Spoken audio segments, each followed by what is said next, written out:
What is a judicial tax sale? In this video, you're going to learn what is a judicial tax sale, why they happen, and how you can get started buying those properties. Imagine buying real estate for just the amount of taxes owed. That's what can happen at a judicial tax sale. But there are a lot of risks that are not apparent to the newcomer. And today, I'm going to let you in on the insider secrets to the world of judicial tax sales.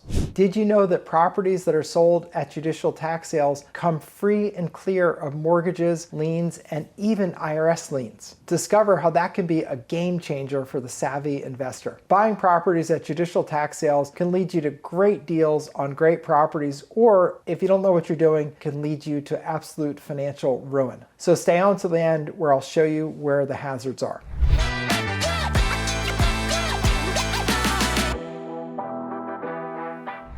A judicial tax sale is where properties are sold because someone didn't pay the real estate taxes for at least 2 to 3 years. And the bidding starts, get this, at just the taxes that are owed. And 2 to 3 years worth of taxes on a property is probably less than 10% of the value of the property. There can be incredible bargains on properties just like the ones you're seeing on your screen, which are properties that were actually sold at tax sale for less than half price. The properties come free and clear of liens and mortgages, even including the IRS, although there's a little thing you need to know there, and that's that the IRS has 120 days after the tax sale to come back, reimburse you for your bid, and take over the property. Now, they rarely do it, but what you want to do is don't do any work on the property until that right of redemption by the IRS has expired, or approach the IRS through their special procedures branch and ask them for a release from their right of redemption. They'll often do that at no charge, or just wait the 120 days. Most tax sales in America are judicial.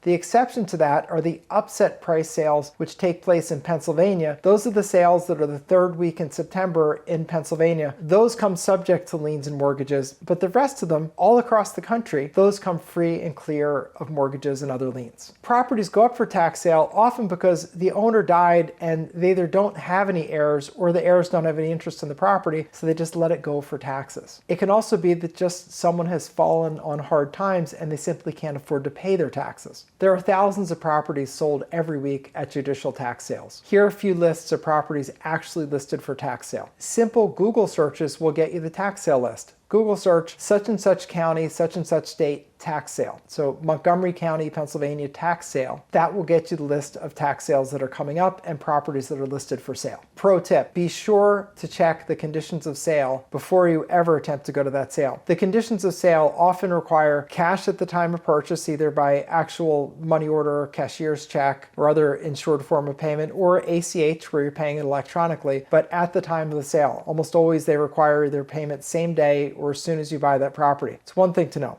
Second thing to know is that most sales require that you register in advance and get approved as a bidder. So when you go to the website with the list of properties, be sure to download and print the conditions of sale and read them over carefully. Usually there's a form you fill in to qualify for the sale. What they're looking for is that you are not someone that's behind in your real estate taxes, nor do you have outstanding building code violations. Those people generally don't qualify for the sale. So if you have any of those issues, make sure that you get those caught up so that you do qualify to bid at the tax sale. And also, those processes to register usually take place closing a week or two prior to the sale. So make sure you do it in advance. Don't wait for the last minute, because if you show up at the last minute to bid, you're probably not going to be able to bid because you won't be registered for the sale. So make sure you check far in advance, at least a couple weeks in advance, to find out what you need to do, if anything, to register for the sale and to get approved as a bidder. These sales are as is, where is, totally buyer beware. There's no open house that's held to see the inside of the property. All they guarantee is that they're selling that particular parcel that they often just reference by tax ID number, which is the assessors. So it's up to you to figure out what property it is exactly, what the condition is, what it's worth to you. You got to figure all that out, and don't go in thinking that every property has value. Sometimes people let properties go because they have no value. It could be a useless strip of land. For example, a lot of developments have retention ponds where when a lot of rainwater comes in, it fills up the retention pond so it doesn't flood the rest of the development. Oftentimes, after the developer completes the development and leaves,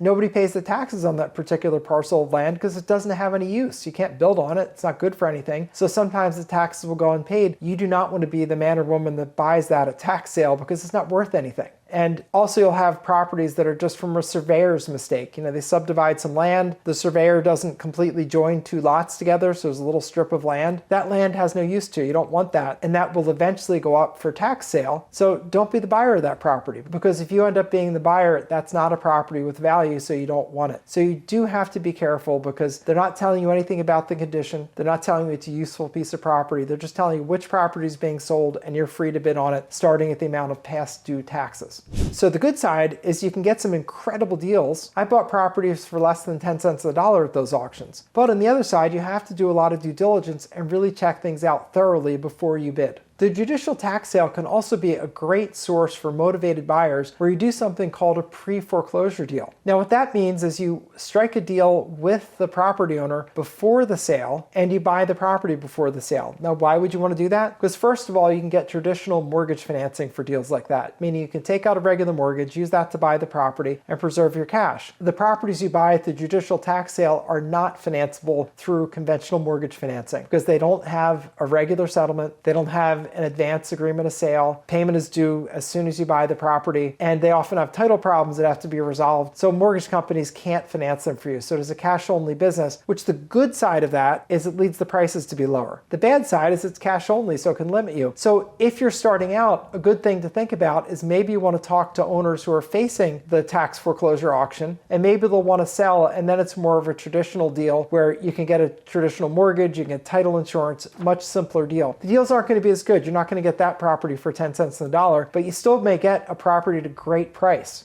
60 or 70 cents on the dollar, which is a great way to start out. Another thing to know about judicial tax sales is they tend to be not as nice properties and not as good of a neighborhood. These are properties where people couldn't afford to pay the taxes, so often they're kind of run down and out neighborhoods, and that's something to take into consideration in choosing where you're buying properties. If you want an alternative to that, I would say that mortgage foreclosures are the alternative. Mortgage foreclosures tend to be nicer properties and nicer neighborhoods, and that may be a game for you if you're looking for the nicer properties. But mortgage foreclosure auctions go for more money. It's typical at those auctions to pay anywhere from 65 to 90 cents on the dollar for a mortgage foreclosure, whereas tax foreclosures often go for half price or less. So that's your trade-off in those. But if you're looking at this kind of a deal at judicial tax sales, consider looking at mortgage foreclosures also. You can certainly do both. And please, whatever you do not buy commercial properties at a tax sale. If you buy a property that was used as a dry cleaner, it was a factory, anything with environmental pollution on it, if you buy the property at the tax sale, you're responsible for the cleanup. It doesn't matter that you didn't create the pollution. The rule is, and the law is, that it's just that you own the property, it's your responsibility to clean it up. And you have no way of doing the due diligence that would need to be done with a tax sale property. Due diligence is something called a phase 1 study, probably followed by a phase 2 study. Those are environmental studies where they take soil samples and they check to see if there's any signs of pollution. And you don't have a chance to do that in a tax sale setting, so that is definitely not anything that you should be buying in a tax sale. Tax sales, you want to buy houses that are sitting there, nice pieces of land that you would want, but something that doesn't have potential hair on it, like an environmental problem which costs any amount of money to fix. Who knows how much it will cost to fix? So just stay away from those. This is not the place to buy commercial properties.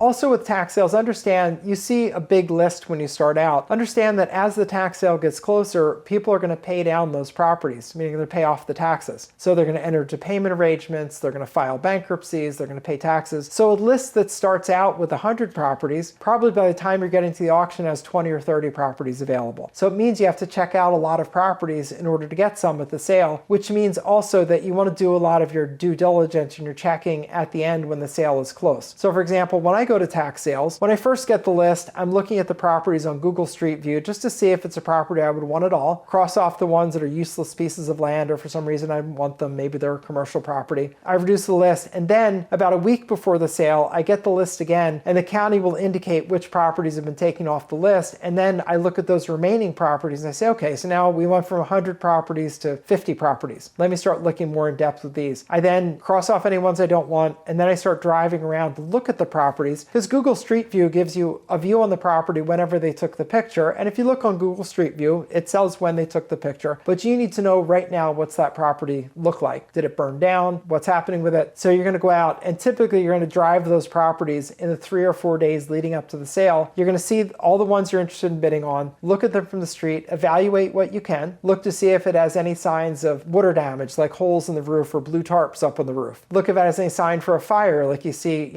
blackening under the eaves or out of the windows. Look to see if it's occupied or not. If it's occupied, you have to deal with an occupant. If it's vacant, you have to deal with potentially vandalism, and if it's in a cold weather place, with freeze damage over the winter. So you've got to look at those things and look carefully for any signs of foundation problems. So if, for example, the roof is not straight and level across the top, as is bowing or sagging on it, or when you look at the window and door openings, they're not square, they're racked out, meaning they look like a parallelogram, that's a sign of a foundation problem, not a property that you want. Assume that, especially with the tax sale properties, the people were so broke that they couldn't pay the taxes. That also means they probably neglected maintenance for a long, long time. So you just have to assume there's a lot of fix-up work to be done, especially with the tax sales, not as much with the mortgage foreclosures, but especially with the tax sales. So make sure you take that into account when you're bidding. They don't have an open house, so it's up to you to evaluate it from the street. If you're feeling bold, which I suggest you should feel bold, go knock on the door and see if anybody's there, see if anybody's living there, and see what you can assess about the condition of the property. If someone lets you in, great, or if you could just peek in the windows next to the door and just peek a little bit, that may help you get an assessment of it. Just assume the tax sale properties are in pretty rough condition. Assume that mortgage foreclosures may be in rough condition, but you've got to account for that, which is also why they go so cheaply. That's why I was able to buy properties like the one you see on your screen I bought for $4,000. It's worth more than 10 times that the day that I bought it. And I made good money on that and many others. That being said, it's not free. You have to do your due diligence. You have to check out the properties. You have to take the risk of condition. But you can have an awful lot of losses when you're buying properties for 10 cents on the dollar. And if you operate intelligently, you won't have a lot of losses. You'll have ones with some unexpected things, but these can be great sources of bargain properties.